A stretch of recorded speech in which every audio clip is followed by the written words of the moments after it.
This is the new Mercedes C-Class, but could it be the most luxurious small saloon when it goes on sale this year? Well, you're going to find out as I reveal the CarWow top 10 things you need to know about it. The new Mercedes C-Class looks pretty similar to the old model, especially from the side. Okay, so Mercedes has ditched a few of the creases on the doors, but that's about it. Busy day at the design studio, was it, guys? At least Mercedes designers have come up with some new alloy wheels, from 17 to 19 inches if you're wondering, and they did change a fair bit at the front of the car too. The headlights are thinner than on the old model, and when you combine these with the downturned grille, it makes the new C-Class look really angry, like it's sort of scowling at you. If you get an AMG line version, this new grille is actually made up of loads of tiny Mercedes logos, just in case you missed the massive three-pointed star in the middle. Underneath all this, you get a new front bumper with plenty of black air intakes and vents, although most of these don't actually lead anywhere. They're fake. Things have changed at the back too. The old car's chunky rounded brake lights have gone. Now you get some pointed triangular lamps. They look like they've been nicked off a CLS actually. The vertical vents on each side of the bumper look pretty similar to the old C-Class though. And so do the chrome exhaust tips, although you can bet that these will be, once again, fake. But what do you think?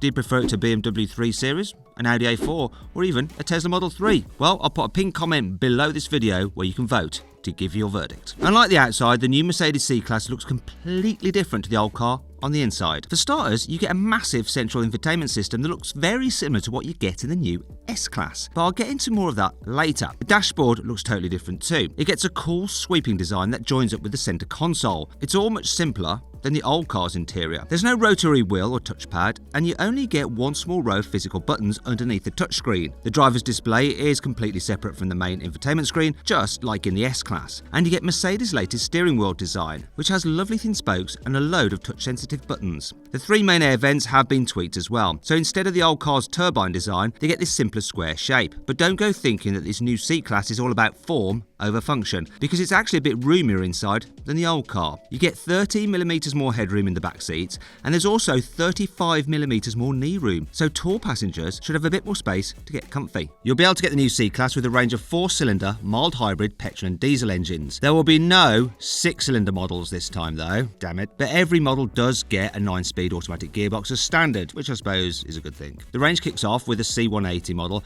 with a 1.5 litre petrol engine.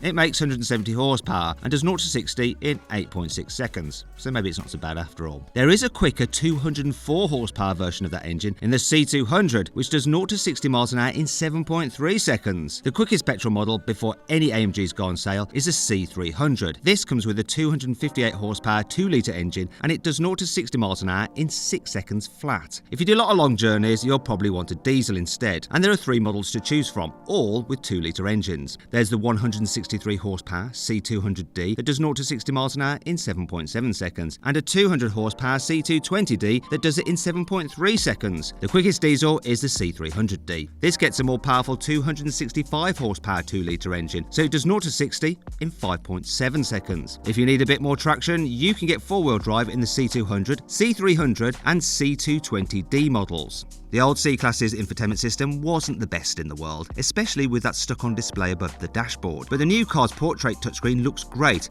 It really does look like a mini S-Class inside. There aren't really any physical buttons in the cabin because most of the car's functions are controlled through the central screen. And I really like the way it looks like it's hovering in front of the dashboard. Entry-level models come with a 10-inch screen, but you can get this larger 12-inch display on high specification cars. And the same goes for the digital driver's display. That starts at 10 inches, but goes up to 12 inches on more expensive models.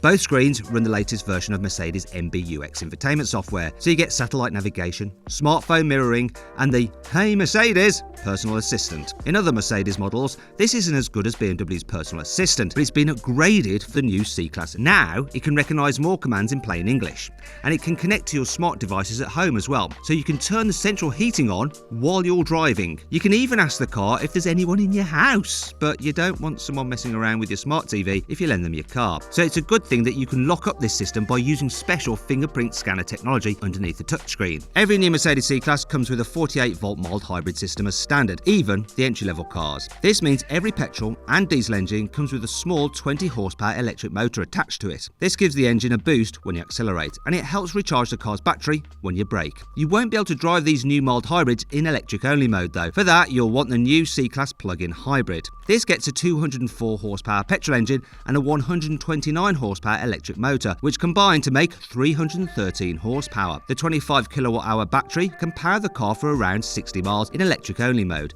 which is twice as far as the old C-Class plug-in hybrid could manage. And you can recharge the battery in about half an hour using a 55 kilowatt charger. As well as the saloon, Mercedes has also revealed the new C-Class Estate, and it's the car to get if you have a couple of big dogs to carry about. It looks just like the saloon from the front, and it has the same narrow brake lights at the back, but it gets a much boxier rear end with a proper lift-back tailgate opening. Boot's bigger than on the old C-Class Estate too, so you can cram in 490 litres of stuff with the back seats in place. This capacity is actually 35 litres more than you get in the saloon, and it's 30 litres larger than the old C-Class Estate too. It's still 5 litres shy of the capacity you get in the Audi A4 Avant. Still, if you need to carry loads more in the C-Class, you can just flip the back seats down, and then there's space for 1,510 litres of luggage, which is 15 litres more luggage than the Audi can carry. So, nah, Ingolstadt. Mercedes has tweaked the new C-Class's suspension to make it better to drive. Normal steel springs and regular dampers come as standard, but you can pay extra for adaptive dampers with sporty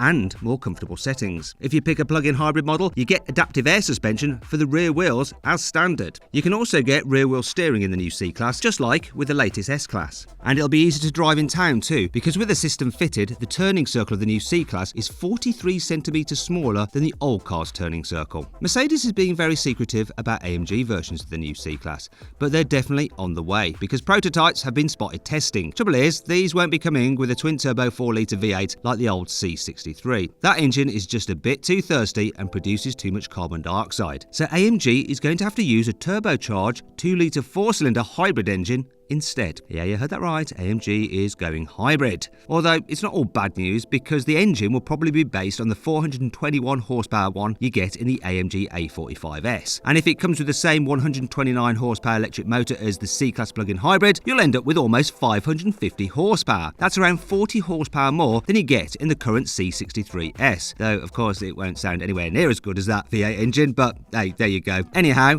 there's also a chance that with this new car, you'll get four-wheel drive like with the new BMW M3 to help it deal with all the extra power. Now, if you want to know more about the new BMW M3, I'll put a link which will be popping out in the top right hand corner of the screen. You click that, you can go watch that video. Alternatively, there is a link below the video. Some of the latest S-Class's safety tech has filtered down to this new C-Class. This means the new car is now available with a driver assistance system that can accelerate, brake and steer the car for you at speeds of up to 130 miles an hour. Well, when you're on an autobahn anyway. Also, this adaptive cruise control system works on different types of roads, including in towns. It can also detect broken down cars ahead, and it'll help you steer around them at speeds of up to 60 miles an hour. You can also get the new car with a 360-degree camera system, which can spot speed limit signs by the roadsides and on motorway gantries, and it'll tell the cruise control to automatically ease off the accelerator when it spots them. It'll also warn you if you're about to drive through a red light or past a stop sign, and it can automatically apply the brakes if you're about to reverse into something in a crowded car park. Now, all this tech is very similar to that I've tested on the new Mercedes S-Class, and if you want to watch my video of that, I put a link which will be popping out in the top right hand corner of the screen, and once again it's also below the video.